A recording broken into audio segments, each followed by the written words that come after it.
विश्वा, present sir.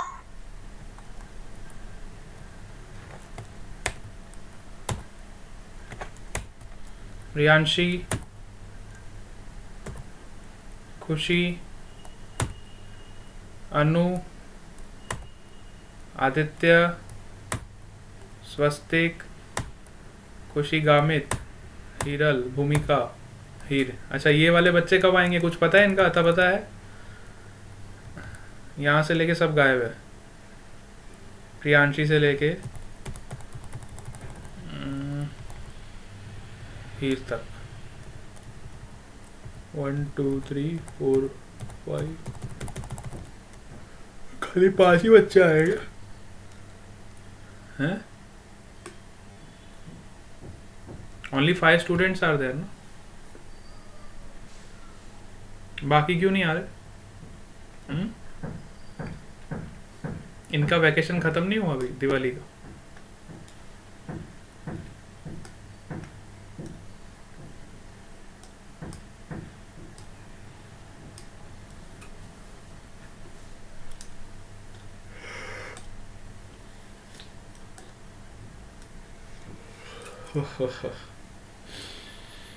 चलो, हम लास्ट क्लास में क्या पढ़ रहे थे बताओ?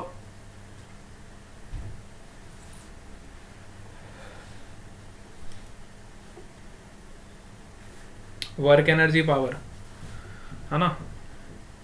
तो मैंने आपको इम्पोर्टेंस तो बता ही दिया था वर्क डन का। वर्क डन को हम ऐसे डिफाइन करते थे, it is a dot product of 2 vectors. ठीक है, तो सारा का सारा गेम जो था वेक्टर्स का ही था यहाँ पे। ठीक है, वेक्टर्स के बारे में हम सारे पॉइंट्स यहाँ पे डिस्कस कर लिए थे।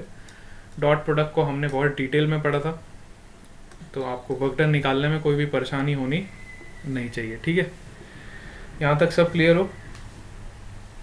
डिफरेंट केसेस में मैंने आपको बताया था कि work done may be positive, work done may be negative, work done may be zero, है ना?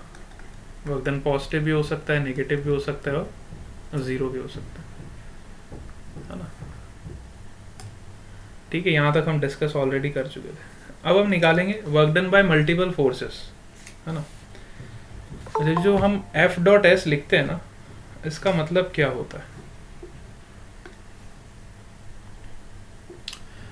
हाँ, work done by multiple forces. Swastik Mishra has also joined. तो work done by multiple forces में जो हम एफ डॉट एस लिखते हैं ना, अब इस एफ का क्या मतलब होता है आज आपको ये बताऊं। ठीक है, work done by multiple forces, मेरे ख्याल से सबको स्क्रीन विजिबल है। ये जो हम एफ डॉट एस लिखते हैं ना, ये एफ का मतलब क्या होता है ना? सपोज हमारे पास कोई पार्टिकल है, लेट से मेरे पास ये कोई पार्टिकल है इस तरह का, और इस पे बहुत सारे फोर्सेस लग रहे हैं। जैसे कि इस पे F1 फोर्स लग रहा है इधर से, F2 फोर्स इधर से, F3 फोर्स इधर से, F4 फोर्स इधर से। इतने सारे फोर्सेस लग रहे हैं इस पार्टिकल पे। ठीक है, इस पार्टिकल पे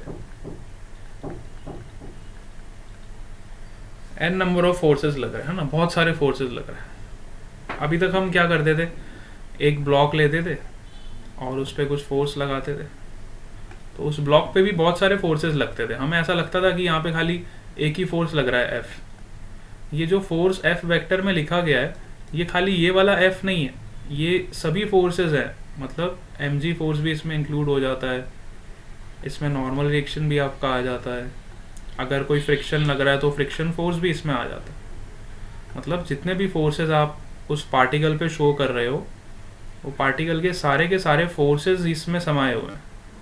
समझ आ रही है बात? ये F खाली F नहीं है। आज आपको इस F का इम्पोर्टेंस बताऊंगा कि अगर आप कोई भी ब्लॉक ले रहे हो या कोई भी पार्टिकल ले रहे हो या कोई भी सिस्टम ले रहे हो, उस पर टोटल कितने भी फोर्सेस लग रहे हैं, तो ये जो F वेक्टर होता है, this is the summation of all the forces. इसको हम ऐसे डिफाइन करते हैं, this F vector is the summation of all the forces is equal to F1 plus F2 plus F3 plus F4, है ना। तो हमें वर्क डन जब निकालना है, अगर हमें work done by multiple forces निकालना है, आज का जो हमारा टाइटल है that is work done by multiple forces, मतलब अगर हमारे सिस्टम पे एक से ज़्यादा फोर्स लग रहे हैं तो हम वर्क डन कैसे निकालेंगे, work done by multiple forces. अगर एक से ज़्यादा फोर्स हमारे सिस्टम पे लग रहा है, एक फोर्स नहीं लग रहा, अब एक से ज़्यादा फोर्स हमारे सिस्टम पे लग रहा है, तो हम वर्क डन कैसे कैलकुलेट करेंगे। तो हम क्या करेंगे, सभी फोर्सेस का वर्क डन निकालेंगे। पहले F1 डॉट एस निकालेंगे, है ना, फिर F2 डॉट एस निकालेंगे, फिर F3 डॉट एस निकालेंगे, सबका डॉट प्रोडक्ट करेंगे तो हमें टोटल वर्क डन मिल जाएगा। टोटल वर्क डन के लिए हम क्या करेंगे, सभी फोर्सेस का वर्क डन निकालेंगे इंडिविजुअल और सबको ऐड करेंगे। ऐड हम ऐसे इसलिए कर रहे हैं क्योंकि वर्क डन कैसी क्वांटिटी होती है, scalar quantity. Work done is a scalar quantity, तो स्केलर क्वांटिटी को हम सिंपली ऐड कर सकते हैं। तो जब आप इसको ऐड करोगे you will get F1 vector plus F2 vector plus F3 vector plus dot dot dot dot S vector. सब में से मैंने S वेक्टर को कॉमन ले लिया, ठीक है। अब आप यही वाला एग्जाम्पल अगर मैं कंसिडर करूं, जैसे इसको हम एक एग्जाम्पल से समझते हैं। जैसे यही हमारे पास एक ब्लॉक है, सपोज करो, इसको मैं ब्लॉक वाले एग्जाम्पल से आपको एक्सप्लेन करता हूँ।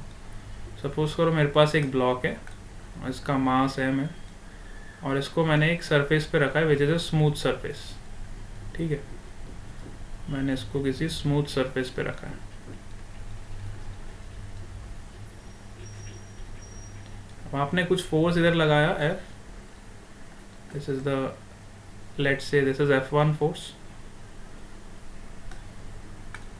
ठीक है, ये आपने अप्लाई किया और इस ब्लॉक पे mg तो लग ही रहा था। Let's say mg is your F2 force, इस ब्लॉक पे नॉर्मल रिएक्शन भी लग रहा था। Let's say normal reaction is your F3 force, ठीक है। तो हमें तीन तरह के फोर्सेस इस ब्लॉक पे लग रहे हैं।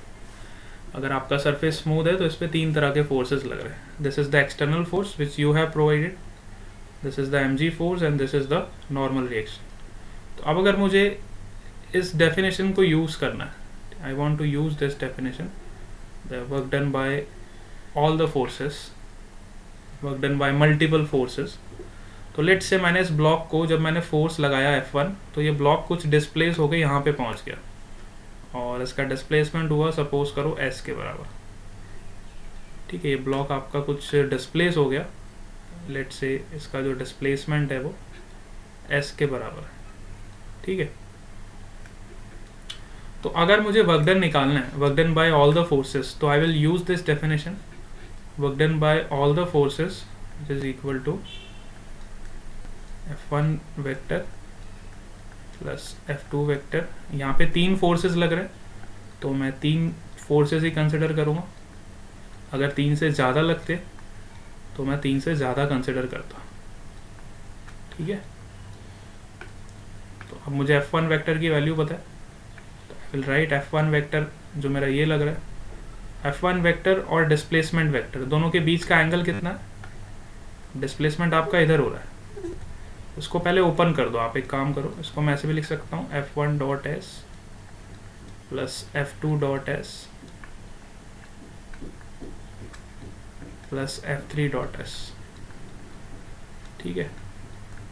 इस सिस्टम पे हमारे अभी तीन फोर्सेस लग रहे हैं, तो मैंने तीनों फोर्सेस को लिख दिया। अब अगर ध्यान से देखो तो F1 वेक्टर और S वेक्टर, इन दोनों वेक्टर्स के बीच का एंगल कितना है। If you observe the angle between these two forces, F1 vector and S vector, तो इन दो फोर्सेस का बीच का एंगल कितना है, पहले ये बताओ। इन दो फोर्सेस के बीच का एंगल कितना है। एंगल तो कैलकुलेट करना आता है ना हमको, दो वेक्टर्स के बीच का एंगल हम कैलकुलेट कर सकते हैं। तो मुझे बताओ, ये दोनों फोर्सेस के बीच में और डिस्प्लेसमेंट के बीच में एंगल कितना है?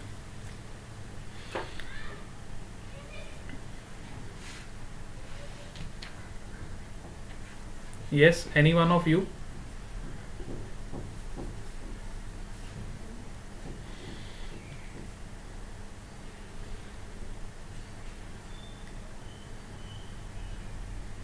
आपको समझ तो आ रहा है ना मैं जो बोल रहा हूँ? मेरी वॉइस सबको आ रही है अच्छे से?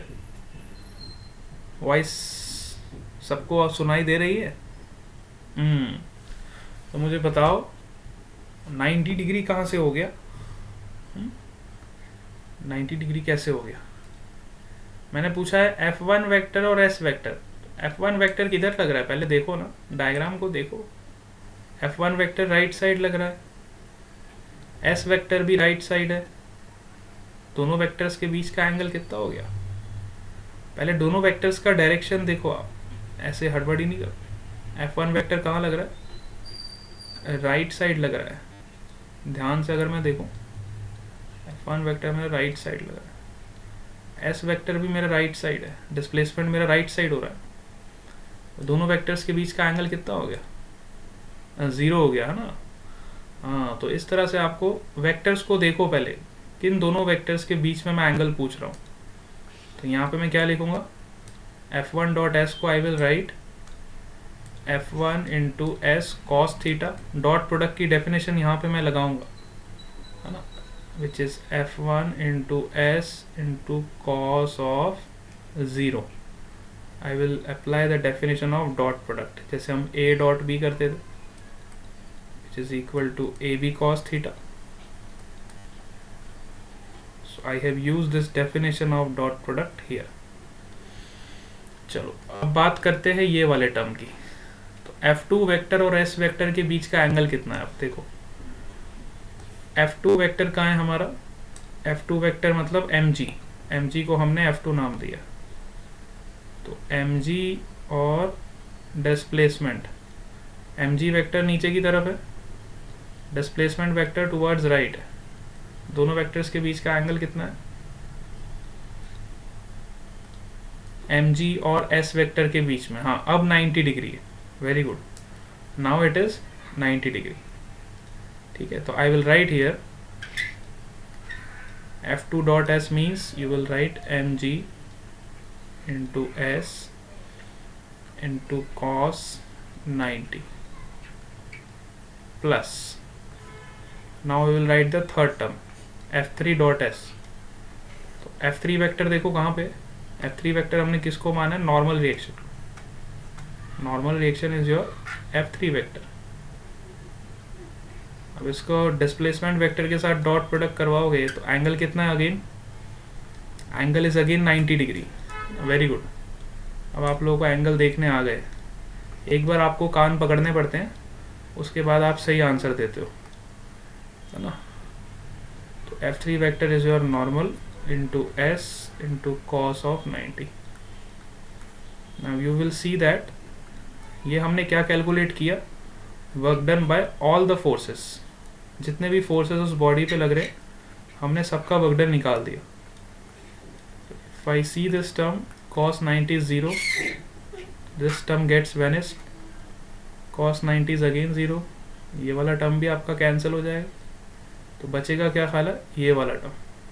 तो work done by all the forces which is equal to F1 into s. cos 0 का वैल्यू कितना होता है? What is the value of cos 0? cos 0 का वैल्यू होता है 1। वेरी गुड, cos 0 का वैल्यू मैंने सब्सटीट्यूट कर दिया, विच इज 1। तो मेरा आंसर क्या आ जाएगा? F1s।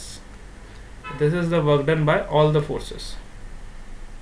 तो ये निकालने के लिए मैंने डेफिनेशन क्या यूज करी? मैंने यूज करा ये definition, work done by all the forces which is defined as summation of all the forces in dot s. ठीक है, summation of all the forces dot s. This is the definition of work done by multiple forces.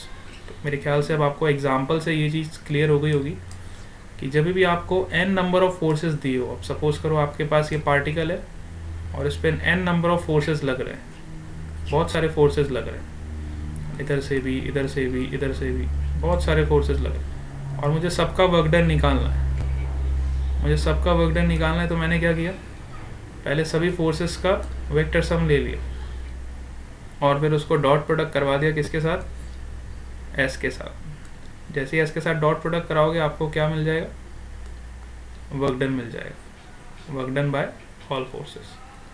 तो वैसे ही जब आप इसको open करोगे will get F1 dot s plus F2 dot s plus F3 dot s plus dot dot. So this is the concept कि जब आपके पास multiple forces होंगे तो हम वर्क डन ऐसे निकालेंगे। And this is the example, ये जो हमने एग्जांपल लिया ब्लॉक का, यहाँ पे हमने मल्टीपल फोर्सेस की वजह से वर्क डन भी कैलकुलेट कर लिया। ठीक है, ये पॉइंट क्लियर हो गया सबको? All of you clear with this point?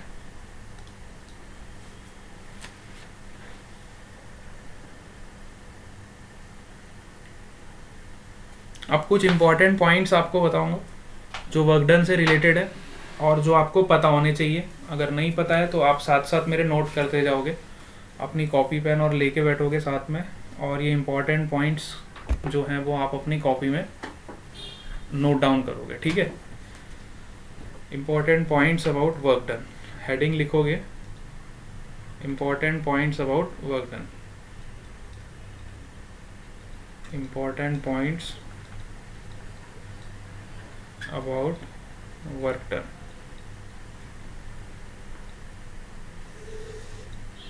Work done के बारे में कुछ इंपॉर्टेंट पॉइंट्स। पहला point, work is defined for an interval और displacement, there is no term like instantaneous work similar to instantaneous velocity. जैसे कि हम वर्क डन को जब हम डिफाइन करते हैं तो work is always defined for, पहले मैं पॉइंट को लिख रहा हूँ फिर आपको एक्सप्लेन करूंगा। Work is always defined for, ये पॉइंट को नोट डाउन करते जाओगे, बहुत important points. Work is always defined for an interval, for an interval और डिस्प्लेसमेंट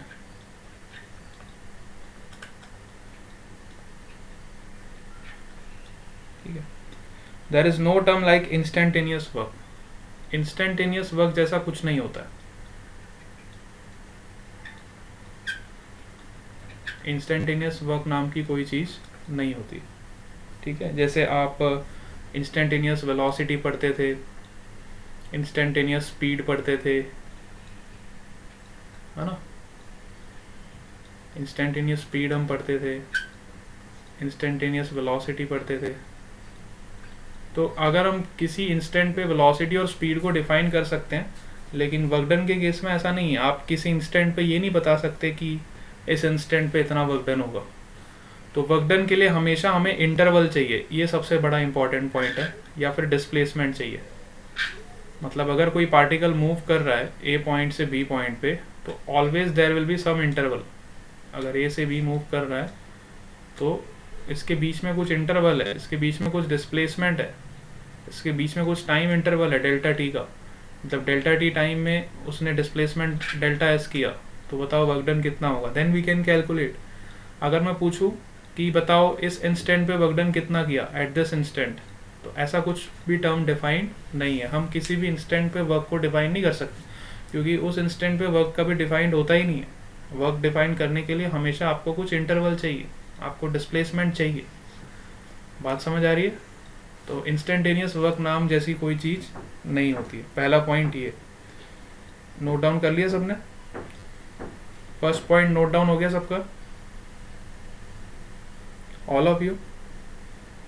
बहुत बढ़िया। तो इंस्टेंटेनियस वर्क नाम की कोई चीज़ नहीं होती। अब आ जाओ सेकेंड पॉइंट। ये जितने पॉइंट्स बता रहा हूँ ये सारे इंपॉर्टेंट है, इसलिए आपके नोट्स में होने चाहिए। Second point, for a particular displacement, work done by a force is independent of type of motion, whether it moves with a constant velocity, constant acceleration or retardation. अच्छा, बहुत इंपॉर्टेंट पॉइंट है। Suppose करो आपके कोई body है, ठीक है, या कोई कार है। अब इस कार के लिए हमें कुछ वर्क डन निकालना है। तो चाहे आपकी कार कांस्टेंट वेलोसिटी से मूव कर रही हो, चाहे आपकी कार कांस्टेंट एक्सेलरेशन से मूव कर रही हो, चाहे आपकी कार कांस्टेंट रिटार्डेशन से मूव कर रही हो। Retardation means negative acceleration. ठीक है, चाहे कोई भी कंडीशन हो, है ना, आपकी गाड़ी के पास इन तीनों में से कोई भी कंडीशन हो, वर्क डन इस पे डिपेंड नहीं करता। Work done by the force is independent of the type of motion, मतलब चाहे वो कैसे भी मूव करे आपका ऑब्जेक्ट, तीनों केसेस के लिए अगर आपका डिस्प्लेसमेंट का वैल्यू सेम है और फोर्स का वैल्यू सेम है तो आपका वर्क डन सेम होगा। ये डिपेंड नहीं करता है कि आपका ऑब्जेक्ट धीरे धीरे चल रहा है या फिर आपका ऑब्जेक्ट एकदम तेज़ी से चल रहा है या फिर आपका ऑब्जेक्ट पे एक्सेलरेशन नेगेटिव लग रहा है, मतलब वो उसकी स्पीड कम होती जा रही है। ठीक है, तो उसके टाइप ऑफ मोशन पे आपका वर्क डन डिफाइन नहीं करता है। वर्क डन खाली इसी पे डिपेंड करता है कितना फोर्स लग रहा है और कितना डिस्प्लेसमेंट हो रहा है। अगर डिस्प्लेसमेंट सेम है तीनों केसेस के लिए और फोर्स भी सेम लग रहा है तो आपका वर्क डन भी सेम हो। बात समझ आई? तो second point is that for a particular displacement, जैसे मैं लिख रहा हूँ वैसे आपको लिखना है। For a particular displacement work done by the force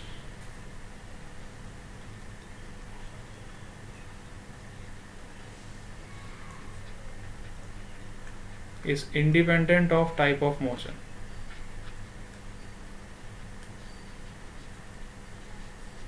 Is independent of type of motion. ठीक है, मोशन के टाइप पे डिपेंड नहीं करता। ठीक है, अच्छा तीसरा पॉइंट भी इसके जैसा मिलता जुलता ही है। तीसरा पॉइंट जो है वो ये कह रहा है कि वर्क डन जो है टाइम पे डिपेंड नहीं करता है ना, जैसा मैंने आपको अभी बताया। थर्ड वाला जो पॉइंट है वो सेकेंड पॉइंट जैसा ही है, it is quite similar to that, कि अगर किसी ऑब्जेक्ट को आप सपोज करो 10 सेकेंड में 10 सेकेंड्स में अगर मैं इस ऑब्जेक्ट को इस पोजीशन से इस पोजीशन पे लेके आता हूँ, लेट्स से 10 मीटर्स, और दूसरी कंडीशन में उसी ऑब्जेक्ट को मैं सपोज करो 5 सेकेंड्स में 10 मीटर्स लेके आता हूँ, तो दोनों केसेस के लिए आपका वर्क डन जो होगा बिल्कुल सेम होगा, है ना। दोनों पे मैंने इक्वली फोर्स लगाया।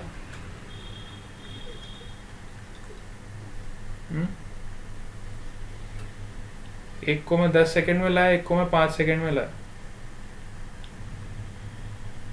ठीक है, कहने का मतलब ये है कि टाइम पे डिपेंड नहीं कर रहा है।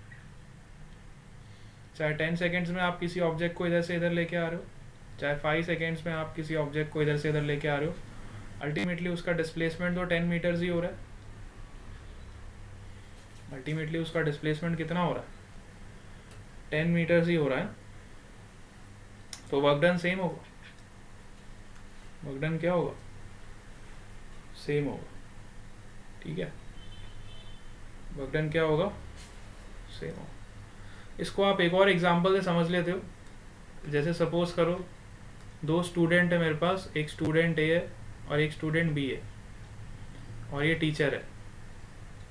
और टीचर ने स्टूडेंट ए से बोला, बेटा एग्जाम का सिलेबस है चैप्टर नंबर 1 to 6, इसको तैयार कर लेना। स्टूडेंट बी को भी बोला, एग्जाम का सिलेबस है चैप्टर नंबर 1 to 6, इसको तैयार कर लेना। अब ए ने क्या किया? अब ये होशियार था तो उसने 2-3 दिन में सब खत्म कर दिया,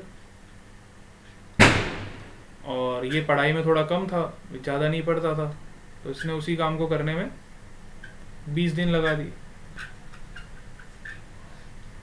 तो कहने का मतलब ये है, दोनों ने काम तो सेम ही किया ना। इसने भी चैप्टर 1 to 6 ही किए, इसने भी चैप्टर 1 to 6 किए, लेकिन इसने 3 दिन में कर लिया और इसने 20 दिन में किया। दोनों का वर्क डन तो सेम हो गया। तो work done is independent of time interval, मतलब टाइम पे डिपेंड नहीं करेगा। समझ आ रही है? तीसरा पॉइंट यही है, for a particular displacement work is independent of time. For a particular displacement you can write like this. अगर पर्टिकुलर डिस्प्लेसमेंट की बात करूं तो तो work is independent of time for a particular displacement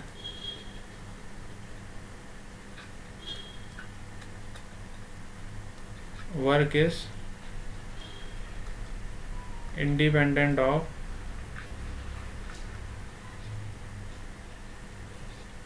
time. बात समझ आई? All of you clear with these 3 points?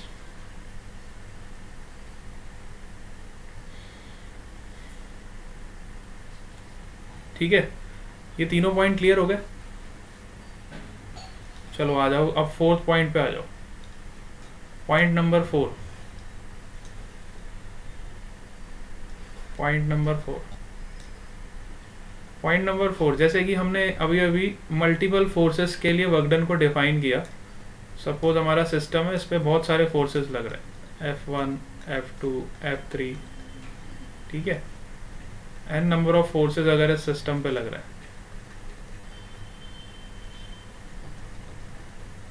ठीक है, बहुत सारे फोर्सेस इस पे लग रहा है। तो हम वर्क डन को कैसे डिफाइन करते थे? Work done is defined as F1 dot s plus F2 dot s plus F3 dot s dot dot dot Fn dot s. There are n number of forces, we will define work done like this. तो अब अगर हम इस ध्यान से देखें तो इसका जो वर्क डन होगा उसकी वजह से इसके वर्क डन पे कोई इफेक्ट नहीं पड़ेगा। ये बहुत इंपॉर्टेंट पॉइंट। F1 फोर्स का जो वर्क डन है वो F2 फोर्स के वर्क डन को कुछ भी इफेक्ट नहीं करेगा, मतलब उसके इंडिपेंडेंट होगा। ऐसे ही F2 फोर्स की वजह से जो वर्क डन होगा वो F3 फोर्स की वजह से वर्क डन को कोई इफेक्ट नहीं करेगा, है ना। सो work done by force for a particular displacement, this is important point. Work done by force, work done by a particular force, work done by force for particular displacement, by a force for particular displacement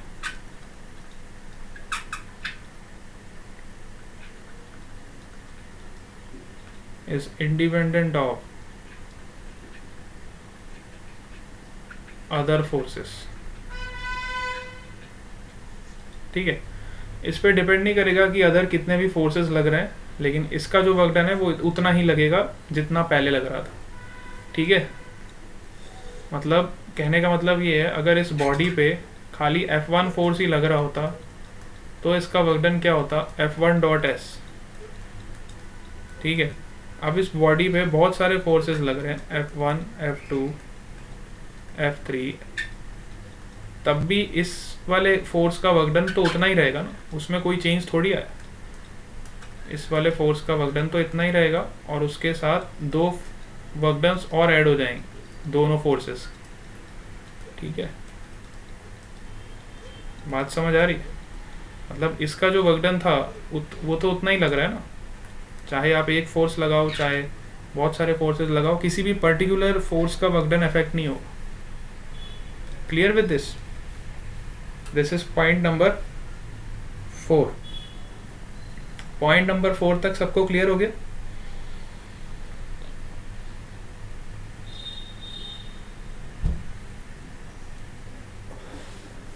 now come two point number 5।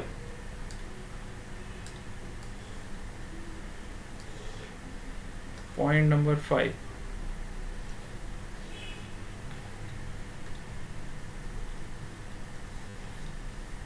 ठीक है। A force is independent from reference frame.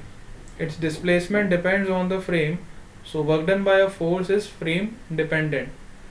Therefore, work done by a force can be different from different reference frame. This is very important. इसको समझते हैं अब ये कैसा point. अब suppose करो हमारे पास ये एक कार है और ये दूसरी कार है और ये ग्राउंड है।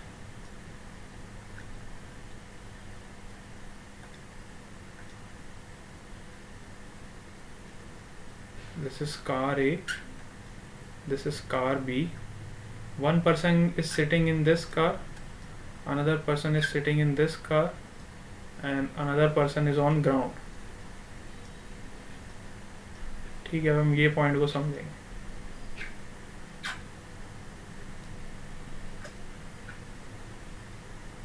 अब सपोज करो जो पहली वाली कार है वो 10 मीटर पर सेकेंड से आगे जा रही है, और दूसरी वाली कार जो है वो 5 मीटर पर सेकेंड से आगे जा रही है. ठीक है,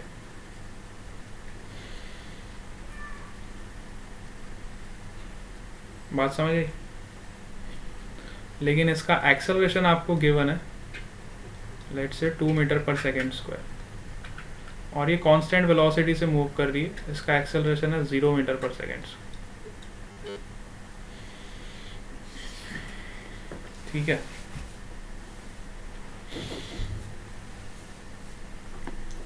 अब सपोज करो किसी टाइम t में, मतलब सपोज करो आफ्टर 5 सेकेंड्स, लेट्स से दोनों के लिए टाइम इंटरवल सेम रख देते हैं. सपोज करो 5 सेकेंड के बाद, after t equal to 5 seconds, इस कार ने कितना डिस्टेंस कवर कर लिया होगा? 5 सेकेंड के बाद इसने कवर कर लिया होगा, speed is equal to distance upon time. ठीक है, तो इसने कितना डिस्टेंस कवर कर लिया होगा? Distance is equal to speed into time, which is 50 metres. ठीक है, 5 सेकेंड में इसने कितना कवर कर लिया होगा? 50 मीटर्स. जबकि जो बी वाली कार है, इसने कितना डिस्टेंस कवर किया होगा? अब ये कांस्टेंट एक्सेलरेशन से चल रही. ठीक है, तो इसका डिस्टेंस कितना हो जाएगा? इसका डिस्टेंस हो जाएगा s is equal to ut plus half at square. 5 into 5 plus half into a into 5 का स्क्वायर. इसने इतना डिस्टेंस कवर कर लिया. 25 प्लस 25, इसने भी सेम ही डिस्टेंस कवर किया है ना, जस्ट 50 मीटर्स. ठीक है, अब ये वाली जो कार है ए वाली, ये कांस्टेंट वेलोसिटी से चल रही है और इसका एक्सेलरेशन 0. जबकि ये वाली जो कार है ये 5 मीटर पर सेकेंड से स्टार्ट हुई और इसका एक्सेलरेशन ज़्यादा है, विच इज़ 2 मीटर पर सेकेंड स्क्वायर. लेकिन 5 सेकेंड की अगर मैं बात करूं तो 5 सेकेंड के बाद दोनों कार्स ने सेम डिस्टेंस कवर किया. इसने भी 50 मीटर कवर किया और इसने भी 50 मीटर कवर किया. After 5 seconds both the car has covered the same distance, है ना. अब जो पर्सन यहाँ ग्राउंड पे बैठा है, वो क्या देखेगा कि ए वाली कार ने भी 50 मीटर्स कवर किया और बी वाली कार ने भी 50 मीटर्स कवर किया. मतलब दोनों के लिए डिस्प्लेसमेंट जो होगा, अगर मैं इसकी बात करूं, for observer C, which is displacement of this car A with respect to C, I can write like this: displacement of car A with respect to C. अगर ए को सी वाला पर्सन देखेगा तो उसको ये दिखाई देगा कि उसका जो डिस्प्लेसमेंट है 50 मीटर, क्योंकि वो ग्राउंड फ्रेम से देख रहा है. सिमिलरली अगर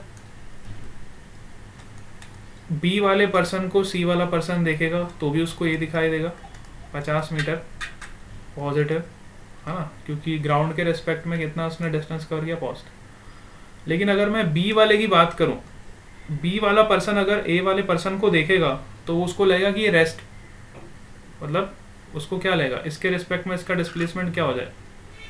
displacement of B with respect to A. देखो कुछ टाइम बाद इसका भी सेम ही डिस्प्लेसमेंट है, 5 सेकेंड बाद उसका भी डिस्प्लेसमेंट सेम. तो अगर मैं ए और बी के रिस्पेक्ट की बात करूं 5 सेकेंड के बाद, है ना, अगर मैं ए के डिस्प्लेसमेंट की बात करूं विद रिस्पेक्ट टू बी, या फिर बी के डिस्प्लेसमेंट की बात करूं with respect to A, after 5 seconds दोनों का डिस्प्लेसमेंट तो सेम ही है, तो रिलेटिव डिस्प्लेसमेंट तो 0 हो जाएगा. रिलेटिव डिस्प्लेसमेंट दोनों का क्या हो जाएगा? 0. 50 माइनस 50 कितना हो जाएगा, 0 हो जाएगा ना। तो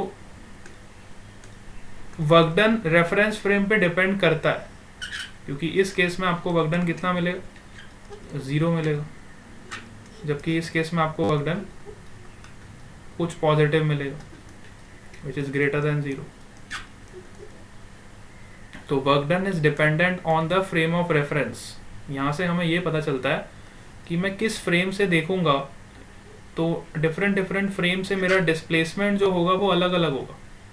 बात समझ आ रही है? If I observe from different frames then there will be different displacement, and if there will be different displacement then there will be different work done for each case. ठीक है, इस बात को आप समझ पा रहे हो कि वर्क डन जो है वो फ्रेम ऑफ रेफरेंस पे डिपेंड करता है।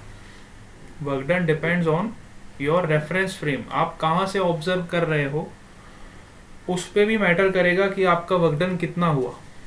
ठीक है, आप किस पॉइंट से उस चीज को ऑब्जर्व करोगे उस पे भी डिपेंड करेगा कि आपका वर्क डन कितना हुआ। तो अब इस कंक्लूडिंग पॉइंट को आप इस तरह से लिखोगे, इसको लिखोगे पॉइंट नंबर 5, और इसमें चाहो तो ये एग्जाम्पल आप नोट डाउन कर सकते हो, और ये एग्जाम्पल के बाद आप ये पॉइंट लिखोगे कि वर्क डन, मैंने जो पॉइंट बताया, work done is dependent on frame of reference. ठीक है, therefore work done on a force is different in different frame of reference।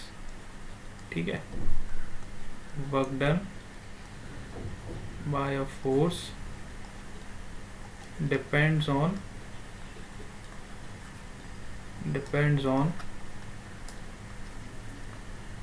frame of reference, therefore it has different value in different frame, it has different value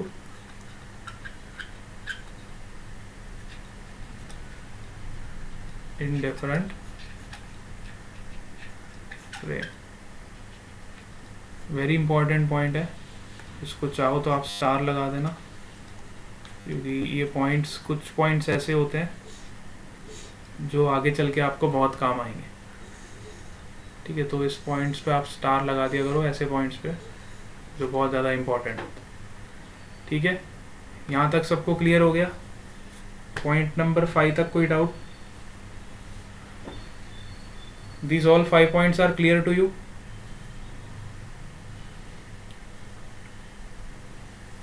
Yes or no?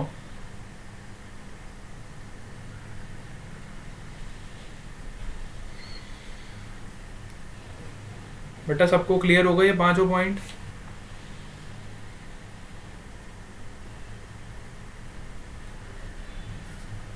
Last point फिर से repeat करूं? चलो फिर से repeat कर रहा हूं, देखो last point I am repeating again. अरे रेफरेंस फ्रेम की पहले मैं बात कर रहा हूँ, तो रेफरेंस फ्रेम तो सबको पता है ना, जहाँ से आपका ऑब्जर्वर देखता है।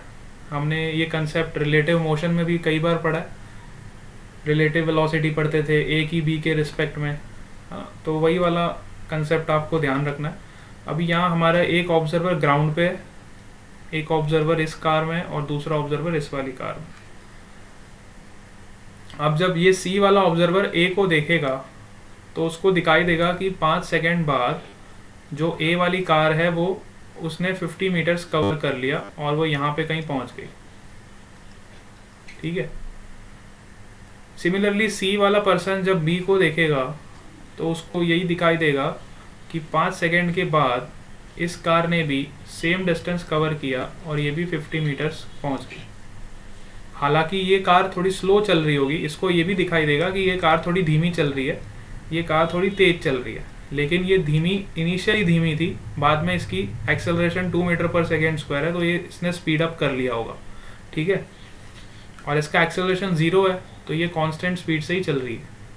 ठीक है, लेकिन फाइनली ये सी वाला पर्सन ऑब्जर्व करता है कि इस कार ने भी, हमने यहाँ पे इक्वेशन लगाई s is equal to u t plus half a t square, क्योंकि एक्सेलरेशन यहाँ पे कांस्टेंट है, तो हमें पता चल गया कि इस कार ने कितना डिस्प्लेसमेंट किया इन 5 सेकेंड्स, तो हमारा आंसर क्या मिला 50 मीटर्स।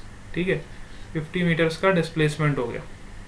अब इस पर्सन को तो यही लगेगा ना कि दोनों कार ने सेम डिस्प्लेसमेंट हुआ, है ना। इस पर्सन को तो ऐसा ही दिखेगा ना, क्योंकि ग्राउंड से देख रहा है, तो इसको दिखेगा 5 सेकंड के बाद ये 50 मीटर कर लिया, 5 सेकंड के बाद ये भी 50 मीटर कर लिया, तो इसके लिए जो वर्क डन आएगा वो पॉजिटिव आएगा। ठीक है, क्योंकि इसके लिए डिस्प्लेसमेंट क्या है 50 मीटर्स।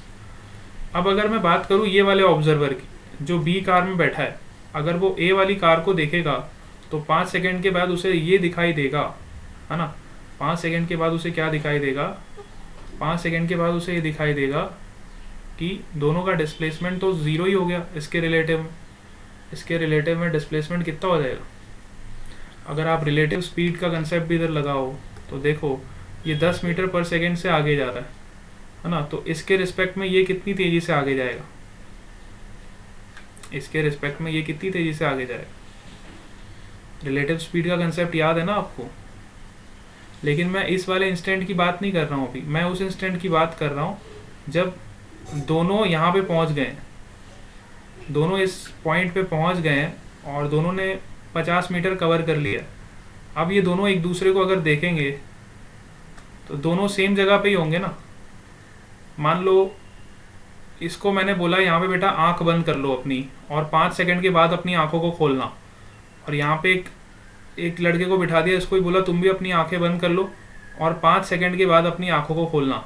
तो 5 सेकंड के बाद दोनों ने अपनी अपनी आंखें खोली और दोनों वापस एक दूसरे के आमने सामने ही पहुँच गए। अगर ये ज़्यादा डिस्टेंस कवर करता तो ये कहीं आगे निकल गया होता ना, और ये पीछे रह गया होता। लेकिन 5 सेकंड बाद भी दोनों ने आंखें खोली तो दोनों आमने सामने ही थे, तो मतलब दोनों का रिलेटिव डिस्प्लेसमेंट कितना हो गया, ज़ीरो ही हो गया ना। दोनों सेम पोजीशन पे पहुंच गए ना 5 सेकंड के बाद, तो दोनों का रिलेटिव डिस्प्लेसमेंट ज़ीरो हो गया। रिलेटिव डिस्प्लेसमेंट अगर ज़ीरो है तो वर्क डन कितना हो जाएगा, वर्क डन तो ज़ीरो ही हो जाएगा ना। वर्क डन तो डिस्प्लेसमेंट पे डिपेंड करता है, और डिस्प्लेसमेंट आपका रेफरेंस फ्रेम पे डिपेंड करता है। इसलिए अल्टीमेटली आपका जो वर्क डन है, work done of by force, it depends on the reference frame. बात समझ आ रही है। It has different value in different frame. आप कहाँ से ऑब्जर्व करते हो इस पे डिपेंड करता है कि आपका वर्क डन क्या हो। अब ये पॉइंट क्लियर हुआ सबको? यस, लास्ट वाला पॉइंट क्लियर हुआ ऑल ऑफ यू? बेटा लास्ट पॉइंट क्लियर हो गया?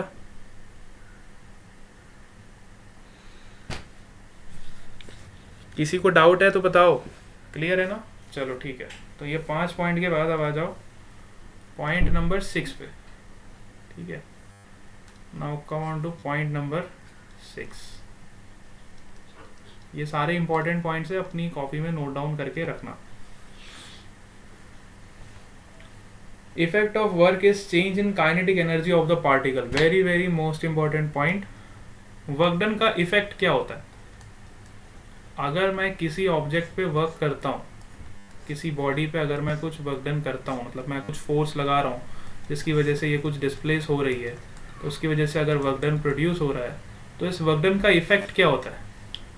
वर्क डन का इफेक्ट क्या होता है ये अभी मैं आपको बताऊंगा। तो हम सबको बताए फोर्स क्या होता है। Force is defined as mass into acceleration. ठीक है, अगर इस बॉडी का मास m है तो force is defined as mass into acceleration. So work done को मैं ऐसे लिख सकता हूँ, which is F into s is equal to m a into s. अगर मैं A की बात करूँ तो मैं A को क्या लिख सकता हूँ, m into acceleration is v minus you upon T, change in velocity upon change in time. ठीक है, बात समझ आ रही है आप? ठीक है,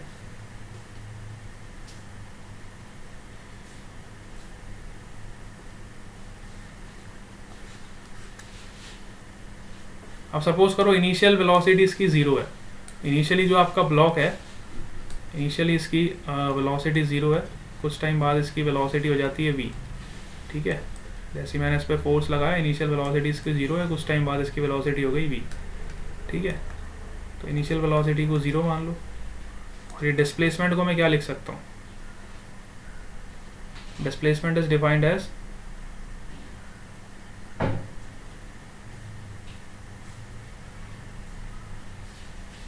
डिस्प्लेसमेंट को मैं क्या लिख सकता हूँ? Speed is equal to distance upon time, तो distance equal to speed into time, है ना, ठीक है। और ये जो डिस्प्लेसमेंट होगा आपका, ये डिस्प्लेसमेंट को आप यहाँ से निकालोगे, क्योंकि हमारा फोर्स कांस्टेंट है, इस पार्टिकल पे फोर्स कांस्टेंट है, मतलब एक्सेलरेशन कांस्टेंट है। तो डिस्प्लेसमेंट के लिए आप ये इक्वेशन यूज़ कर सकते हो, s is equal to half AT square. Initial speed 0 है, so you can write half AT square. तो if you substitute this value here, है ना, m into v into half into a into t का, ठीक है, t से t cut गया, और a इंटू टी को मैं क्या लिख सकता हूँ, v, so you will get half m v square, ठीक है। तो ये बहुत इंपॉर्टेंट पॉइंट है। इस पॉइंट का कहने का मतलब ये है कि effect of work in change in kinetic energy, जब भी किसी भी ऑब्जेक्ट पे अगर आप वर्क डन करोगे, किसी भी फोर्स के द्वारा अगर कुछ वर्क डन होगा उस ऑब्जेक्ट पे, तो उसका जो इफेक्ट होगा वो क्या होगा, which is change in kinetic energy. This point is very important कि इफेक्ट ऑफ वर्क डन, इस पॉइंट को भी लिखना है, इफेक्ट ऑफ वर्क डन, और इसको भी स्टार लगाना है। 2 पॉइंट्स को मैंने स्टार लगवाए, 2 पॉइंट्स बहुत इंपॉर्टेंट है। इफेक्ट ऑफ वर्क मतलब वर्क का इफेक्ट क्या होगा, change in kinetic energy.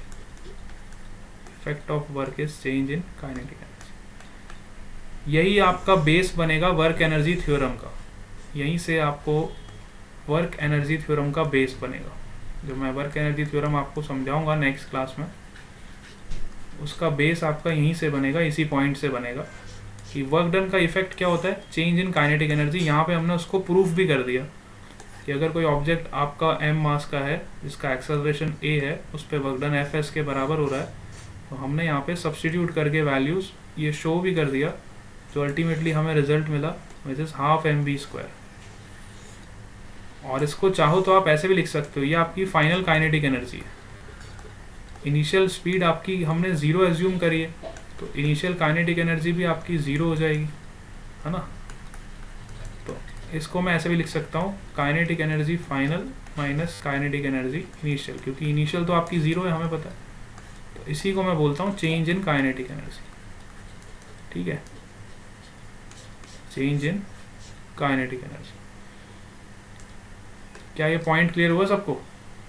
Work done का इफेक्ट क्या होता है, मतलब किसी भी ऑब्जेक्ट पे अगर आप वर्क डन निकाल रहे हो, कितने भी फोर्सेस लग रहे हैं, सब फोर्सेस का अगर आप वर्क डन निकाल रहे हो, तो उन फोर्सेस का जो ओवरऑल इफेक्ट होगा, उन फोर्सेस का ओवरऑल इफेक्ट क्या होगा कि वो सारा का सारा वर्क किस में कन्वर्ट हो जाएगा, काइनेटिक एनर्जी के चेंज में, ठीक है। सारा का सारा वर्क डन जो होगा वो काइनेटिक एनर्जी के चेंज में कन्वर्ट हो जाएगा। This is your point number 6. Now the last point is remaining, which is point number 7. Point number 6 सबको क्लियर हो गया? Yes. Point number 6 सबको क्लियर है? Point number 6 में कोई डाउट? बेटा किसी को डाउट है तो बताओ। ये सारे पॉइंट्स बहुत इंपॉर्टेंट है और क्वेश्चन सॉल्व करने में हमें बहुत काम आएंगे। जब हम क्वेश्चन सॉल्व करेंगे तो यही सारे पॉइंट्स आपको घर पे जाके 2-2 बार 3-3 बार इसको जाके लिखना है, ठीक है। ये सारे पॉइंट्स हम क्वेश्चंस को सॉल्व करने में यूज़ करेंगे। पॉइंट नंबर 7, 6 पॉइंट्स हो गए, अब आ जाओ पॉइंट नंबर 7, ठीक है।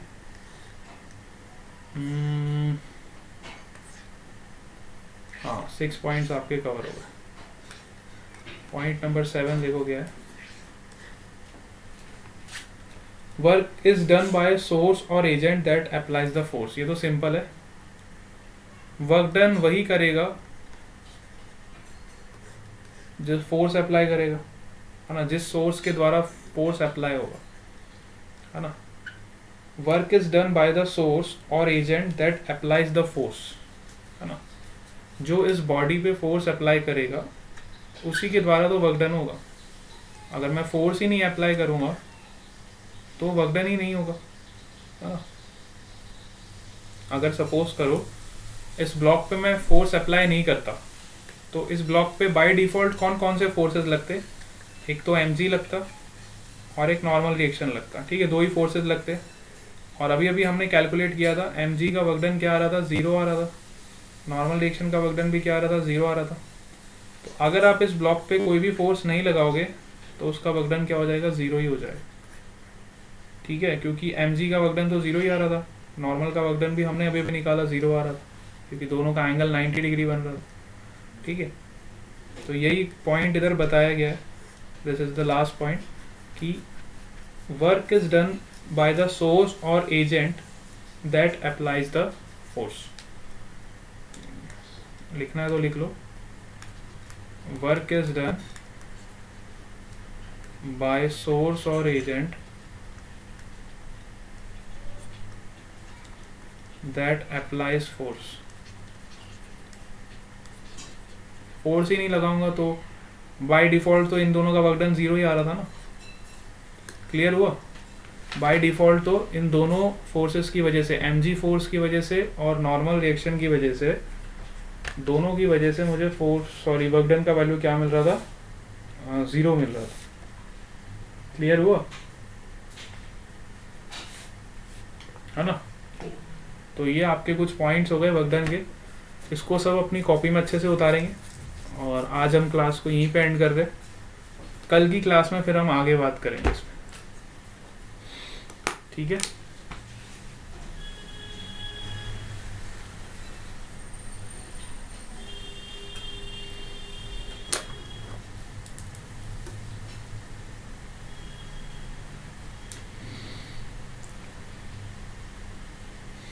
Bye bye to all of you. We'll meet again tomorrow.